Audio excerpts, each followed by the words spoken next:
Bonjour et bienvenue au Puy de Sichal. Mwaramutse amahoro ni karibu mw'iriba rya Sukara. Je m'appelle Jean-Paul, Umushinga nawe wanje yitwa Jean Paul. voici mon épouse Chantal. Je ndi umupfasoni we nitwa Chantal. Elle est chantre, diaconesse, interprète. Ndi umuramyi, ndi umudiakoni kandi nkasemura. Et moi je suis évangéliste. Umushinga nanje ni umuvugabutumwa. Dans la vidéo précédente, Kuri video duheruka gukora, nous avons parlé du fait que Dieu n'est pas dans notre camp, twaganiriye yuko Imana itari mu ruhande rwacu. que c'est à nous à être dans son camp. Ahubwo ni twe tuza kuba mu ruhande rw'Imana. Aujourd'hui, j'aimerais examiner les points Uno munsi umushinga nanje yifuza kuraba namwe, qui me permettent de savoir si je suis dans le camp de Dieu. yifuza kuraba namwe ibice byerekana nimba ndi vy'ukuri mu ruhande rw'Imana cyangwa ntari mu ruhande rwiwe. Dans la vidéo précédente, on a vu Jacob et Josué Video duherutse gushirako kuri YouTube twabonye yuko wabonye amakuru ya Yoshua na Yakobo, et Josué a vu le chef de l'armée de Dieu. yuko Yoshua yabonye umukuru w'ingabo z'Imana.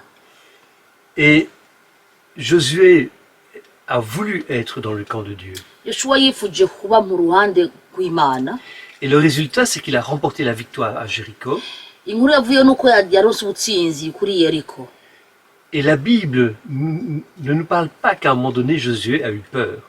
Bibiliya ntitubwira yuko hari igihe hageze Yoshua agira ubwoba. Ça n'empêchera pas Israël de connaître des défaites, Ivyo ntibizobuza Isirayeli kunanirwa, notamment à cause de la désobéissance aux ordres de Dieu. mbere na mbere kubera batagamburukiye Imana, ntibagamburiye amategeko y'Imana. Mais malgré cela, Josué va rester dans le camp de l'armée de Dieu. Ariko naho babonye ivyo bintu bagumye mu ruhande rw'Imana. À l'inverse, Jacob voit le camp de l'armée de Dieu et ne songe pas à y entrer. Ibintu bidahwanye na Yakobo. Yakobo we yabonye ingabo z'Imana ariko ntabwo yagiye kubasanga. Et la Bible nous dit qu'il a continué à marcher avec sa peur.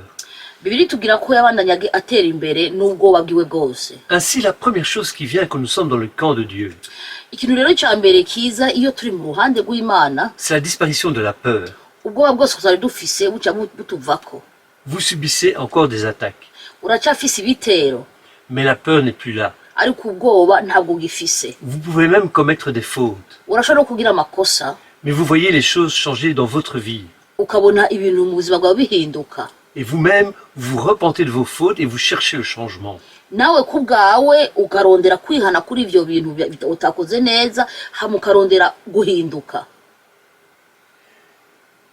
Un point sur lequel j'ai beaucoup insisté, c'est que c'est à nous à chercher à être dans le camp de Dieu. Ikintu cya kabiri nashimanganye cyane no kuvuga ni twege tuza kurondera kuba mu ruhande rw'Imana. Lisons Matthieu 6,33. Dusome Matayo 6:33.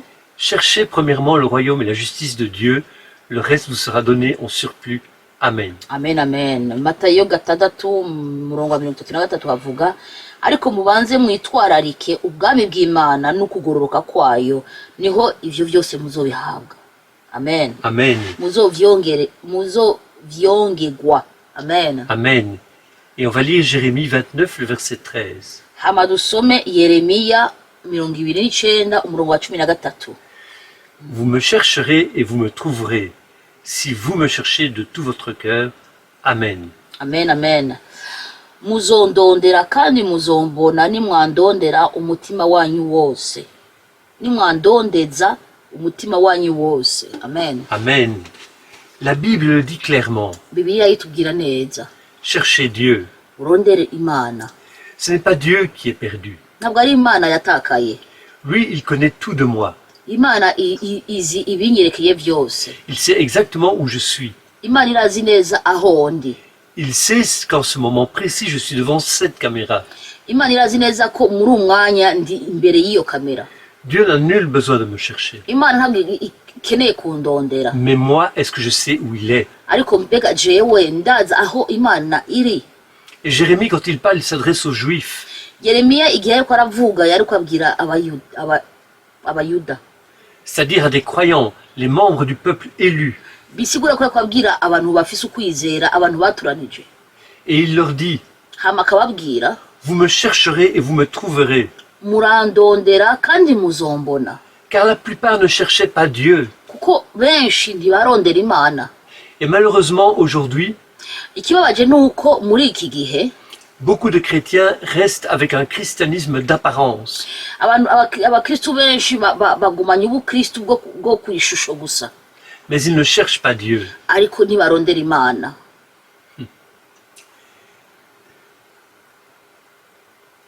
Mais si vous cherchez Dieu, Ariko nimwarondera imana by'ukuri, vous avez cette promesse que vous le trouverez. mufise iyo sezerano yuko muzoyibona. Si vous cherchez à entrer dans le camp de Dieu, Nimwarondera kuba mu ruhande rw'imana, vous pouvez y entrer. murashobora kuhagera.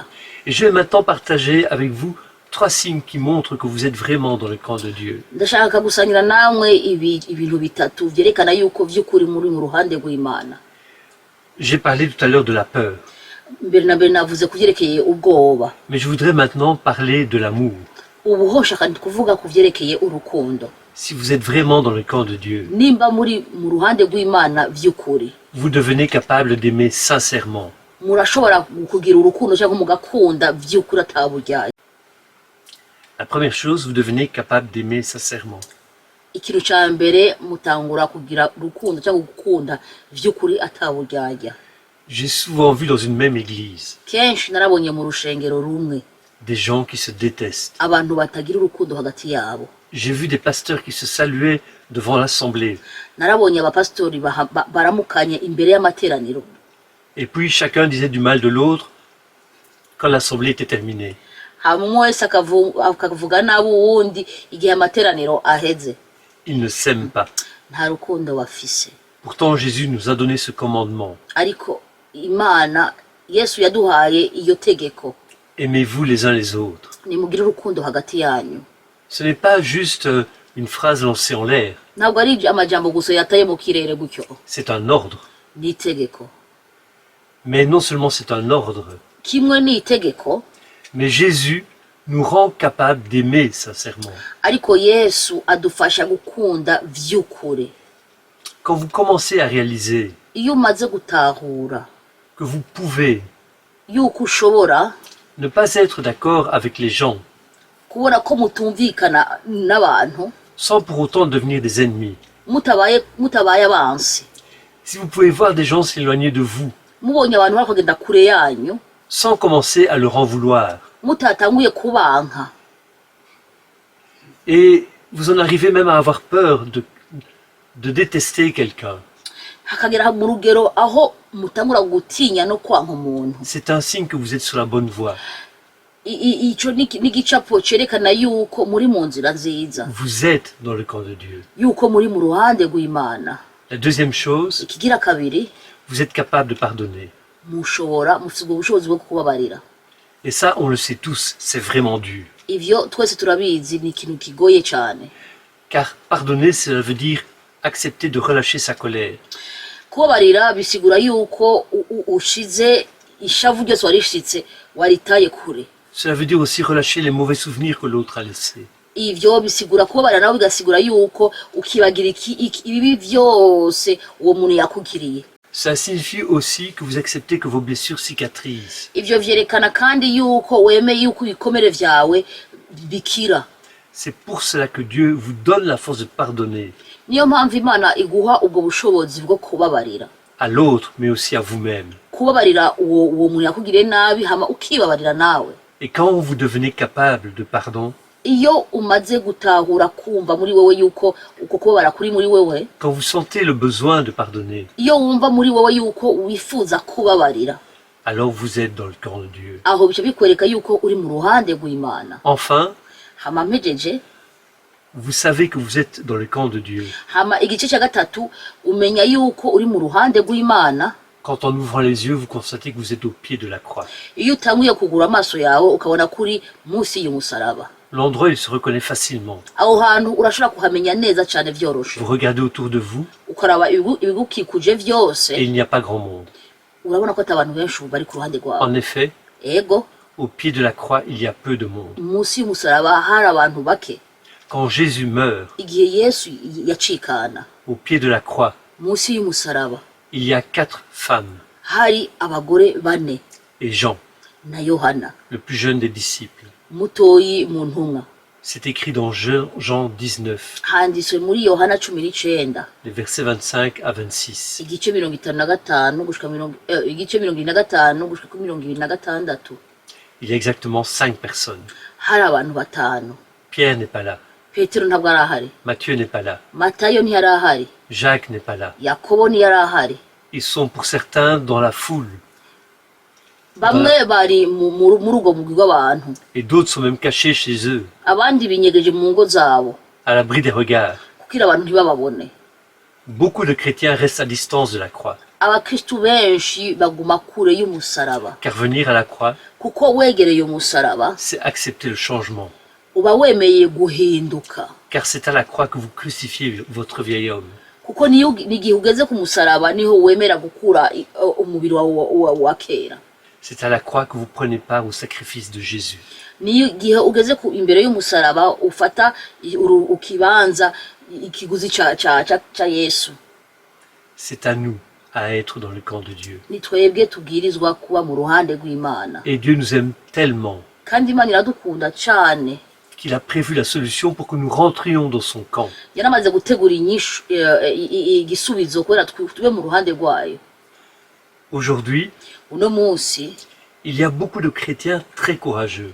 hari abakristu benshi bafise umwete, Des gens qui veulent vivre pour Dieu. abantu biteguye kubaho kubw'Imana. C'est très beau Ni vyiza ivyo vyose, et c'est très triste. kandi birababaje.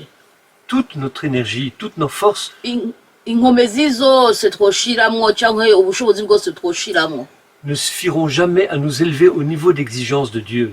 ntibizodukundira yuko tugera mu rugero y'ivy'Imana isaba. Paul a écrit, Pawulo yaranditse, ce n'est plus moi qui vis, c'est Christ qui vit en moi. ntabwo ari je nkiriho, ni Kristo ari muri jewe.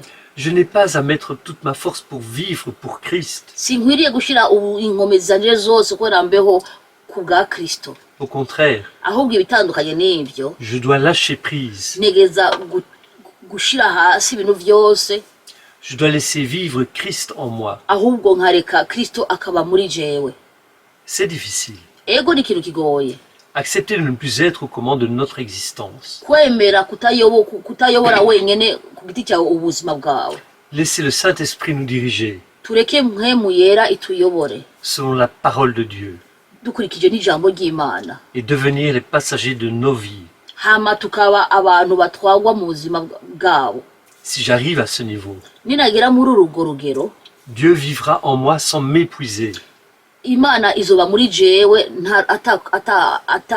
atakwirusha, Car la force qui me permettra d'agir, kuko inkomezi zomfasha gukora c'est le Saint-Esprit. ni mpwemu yera. Pour entrer dans le camp de Dieu, Kugira mbe mu ruhande rw'Imana, partez à la recherche de Dieu. nitugende kurondera Imana, Ouvrez vos Bibles, twugurure Bibiliya zacu, lisez, tuzisome, méditez la parole. tutekereze ijambo ririmwo, Et ensuite, hama mu nyuma acceptez de laisser Christ vivre en vous. hama tureke Kristo abe muri twebwe, Laissez-le prendre les commandes dans votre vie. tureke atuyobore mu buzima bwacu. Ainsi, vous entrerez vraiment dans le camp de Dieu. Nuko dukoze uko tuzokwinjira mu ruhande rw'Imana. Que Dieu vous bénisse. Imana ibahezagire cyane. Amen. Amen, amen. Père éternel, Dieu Tout-Puissant, Data wera, data nkomezi, je te rends grâce pour ta parole. ndagushimiye ku jambo ryawe. Je n'ai pas beaucoup de mots à ajouter. Nani majambo mfise yo kuongerako. Je voudrais juste te remercier Nifuza gusa kugushimira parce que tu as tout prévu pour que nous puissions vivre dans ton camp. kuko wateguye vyose kugira tube mu ruhande rwawe. Tu ne demandes qu'une chose, Icyo dusaba ni kimwe gusa, c'est que nous laissions vivre Christ en nous, udusaba kureka Kristo abe muri twebwe, que nous acceptions de nous soumettre twemere guca bugufi no kuyobogwa, à son autorité. kuyobogwa n'ubushobozi bwiwe. Donne-nous la sagesse de comprendre cette parole Duha ubwenge bwo gutahurira ijambo et Mana de l'appliquer. Amen. no kuyishira mu ngero. Amen.